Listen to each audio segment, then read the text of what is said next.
গড়ে গ্রাম পঞ্চায়েত হাতছাড়া বিজেপির অনাস্থা ভোটের মাধ্যমে কাথি 1 নম্বর পঞ্চায়েত সমিতির অন্তর্গত হইপুর গ্রাম পঞ্চায়েত দখল করল তৃণমূল। আজ অনাস্থা ভোটের মাধ্যমে বিজেপি পরিচালিত হইপুর গ্রাম পঞ্চায়েত দখল করল তৃণমূল কংগ্রেস। শুভেন্দুর গড়ে বিজেপির এই পরাজয় যথেষ্ট তাৎপর্যপূর্ণ বলে মনে করছে রাজনৈতিক মহল। পূর্ব মেদিনীপুর জেলার কাথি 1 নম্বর পঞ্চায়েত সমিতির অন্তর্গত হইপুর গ্রাম পঞ্চায়েতে মোট 23 জন পঞ্চায়েত মেম্বারের মধ্যে তৃণমূলের প্রতীকে জয়যুক্ত হয় 11 জন ও বিজেপির প্রতীকে 12 জন জয়যুক্ত হয়ে গ্রাম পঞ্চায়েত দখল করে বিজেপি। চুরি ও দুর্নীতিতে অভিযুক্ত গ্রাম পঞ্চায়েত প্রধান অশোক সামন্তকে বেশ কয়েক মাস গ্রাম পঞ্চায়েত অফিসে দেখা যায়নি। কার্যত বেহাল অবস্থা তৈরি হয় গ্রাম পঞ্চায়েত অফিসে। আজ অনাস্থা ভোটের মাধ্যমে সেই গ্রাম পঞ্চায়েত বিজেপির কাছ থেকে ছিনিয়ে নিল তৃণমূল কংগ্রেস। তৃণমূলের পক্ষে 11 জন ও বিজেপির 1 জন মেম্বারের সমর্থনে ও পঞ্চায়েত সমিতির 3 জন মেম্বারের মধ্যে একজনের সমর্থনে পঞ্চায়েত সমিতিতে সংখ্যাগরিষ্ঠতা লাভ করে তৃণমূল কংগ্রেস। বিজেপির 1 জন মেম্বার উপস্থিত হলেও বাকি সকলে অনুপস্থিত। ফলে অনাস্থার পক্ষে তৃণমূলের 11 জন, বিজেপির 1 জন ও পঞ্চায়েত সমিতির 1 জন মেম্বারের সমর্থনে সংখ্যাগরিষ্ঠতা লাভ করে। ভোটাভুটির মাধ্যমে স্থায়ী সমিতি ভেঙে যায় তৃণমূল। তাই ফলাফল স্বরূপ আবির মেখে ব্যঞ্জ বাজিয়ে উচ্ছ্বাস প্রকাশ করে তৃণমূল কংগ্রেস কর্মীরা। বিশৃঙ্খলা এড়াতে কাথি থানার আইসির উপস্থিতিতে কড়া পুলিশি নিরাপত্তার মাধ্যমে সম্পন্ন হলো এই অনাস্থা ভোট। কাথি 1 নম্বর পঞ্চায়েত সমিতির বিরোধী দলনেতা আমিন সোহেল বলেন, চুরি ও দুর্নীতিতে অভিযুক্ত ওই হইপুর গ্রাম পঞ্চায়েতের প্রধান। আমরা আজ অনাস্থা ভোটের মাধ্যমে পঞ্চায়েত প্রধানের অপসারণ ঘটালাম। আগামী দিনে সমস্ত বিজেপি পরিচালিত গ্রাম পঞ্চায়েত আমরা দখল করব। পাশাপাশি আগামী দিনে বিজেপি পরিচালিত কাথি 1 নম্বর পঞ্চায়েত সমিতি দখলের কথা বলেন তিনি। কাথি 1 নম্বর ব্লকের অন্তর্গত হইপুর পঞ্চায়েতে আপনারা সকলে জানেন, ভারতীয় জনতা পার্টির যে দুর্নীতি এবং সন্ত্রাসবাদ যে পঞ্চায়েত গড়ে তুলেছিল এই হইপুর পঞ্চায়েতে, এই কদিন এসেই যেভাবে দুর্নীতি এবং এলাকার মানুষকে সন্ত্রাসবাদ করে এবং ভয় দেখাতো, তার প্রতিবাদে আজকে হইপুর অঞ্চলের মানুষ, সাধারণ জনতা জনার্দন, ওরা আজকে ভারতীয় জনতা পার্টির চোর প্রধান, কিছুদিন আগেই গাছ চুরির কেসে উনি জেল খেটেছেন, চোর প্রধান এবং উপপ্রধান সহ প্রত্যেকটা মেম্বার সদস্যকে এখানকার মানুষ বঞ্চিত করেছে। এবং আজকে তৃণমূল কংগ্রেসের পক্ষ থেকে ভারতীয় জনতা পার্টিকে যে 4 জন সঞ্চালক আছে, সেই আমরা সঞ্চালক আজকে অনাস্থা রেখে আমরা সেই সঞ্চালক চেঞ্জ করার ব্যবস্থা আমরা নিয়েছি। নিশ্চিতভাবে প্রশাসনের পক্ষ থেকে ভিতরে ভোটাভুটি চলছে। আমরা আজকে তো মাঠ পুরো ফাঁকা, তৃণমূল কংগ্রেস ছাড়া কোথাও কেউ নেই। ভারতীয় জনতা পার্টি গর্তের ভিতরে লুকিয়ে গেছে। শুভেন্দু অধিকারীর বড় বড় কথা, আর আমি আপনাদেরকে বলতে চাই, এই অধিকারী পরিবার মানুষকে ধোঁকা দিতে জানে, মানুষের টাকা চুরি করে এবং পঞ্চায়েতে খরচ করেছে।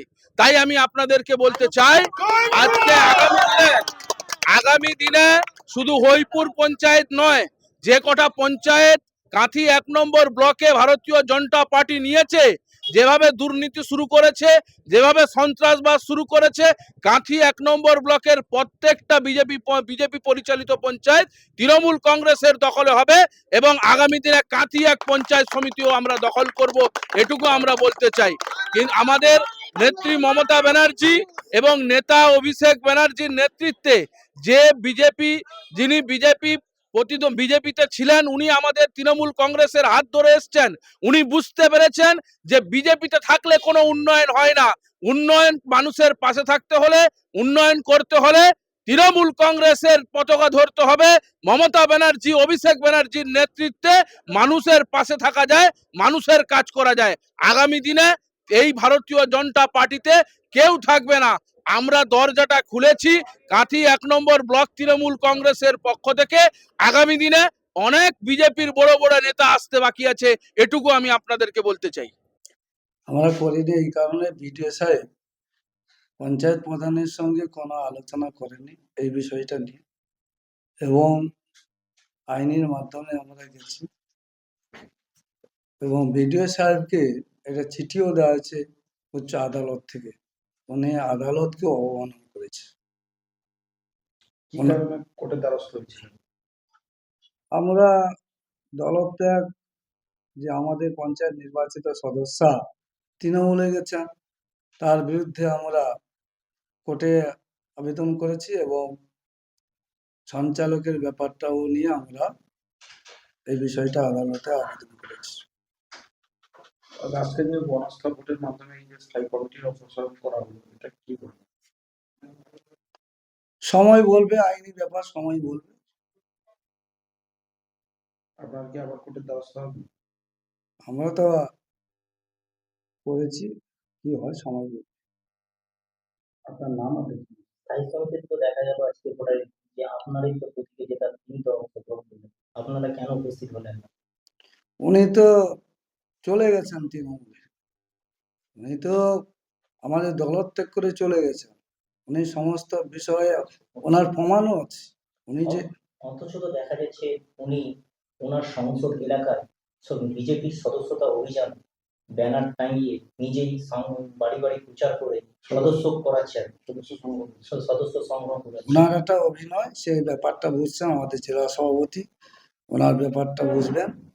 আর পার্টি থেকে ওনাকে সকোজও করা হয়েছে, ওনার সব বিষয় স্টেটমেন্ট নেওয়া হচ্ছে। উনি অনেক দিন থেকে চলে গেছে, সম্ভবত 1 জানুয়ারি 12ই জানুয়ারি উনি চলে গেছে দলত্যাগ। তৃণমূলের মিটিং মিছিল সব জায়গায় উনি অংশগ্রহণ করছেন। আপনার নাম আর দেখুন। আমার নাম অশোক কুমার সামন্ত, হরিপুর গ্রাম পঞ্চায়েতের প্রধান। দাদা, আজকে অনাস্থা ভোটের মাধ্যমে আপনারা বিজেপি পরিচালিত গ্রাম পঞ্চায়েত আপনারা দখল করলেন, মানে কি অঙ্কে আজকে দখল করলেন? আজকে আমরা দখল করলাম আমাদের তাদের বিপক্ষে 13 জন মেম্বার মানে প্রস্তাব দিয়েছে যে স্থায়ী সমিতি ভাঙার জন্য, তাই আজকে স্থায়ী সমিতি ভেঙেছে। বিজেপিতে তো একজন যোগদান করেছে তৃণমূল। না, ও বিজেপিতেই আছে। কে বলেছে বিজেপিতে যোগদান করেছে?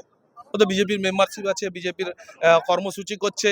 25 তারিখ ওকে চিঠি পাঠিয়েছে বিজেপির সদস্য হিসাবে যাতে উপস্থিত না হয় আজকে এই ইয়েতে। তাহলে তৃণমূলে যোগদান করলো কি করে? ও একটা অনুষ্ঠানে এসেছিল, ওইটাকে মিডিয়া প্রচার করেছিল যে তৃণমূলে যোগদান করেছে। ও তৃণমূলে যোগদান করেনি, ও বিজেপিতেই আছে। তাহলে ওর সমর্থন নিয়ে তো আজকে তারা সমর্থন এতে তো স্থায়ী সমিতি ভাঙা হলো, ওখানে ভিতরে যে কোনো সদস্য যে কোনো জায়গায় ভোট দিতে পারে। এটা তো মনোনীত প্রার্থীকে এসে ভোট দিতে পারে। এখানে তো কোনো দল বিরোধীর কোনো রং নেই। জাহাঙ্গীর বাদশা রিপোর্ট, জিবি লাইভ নিউজ।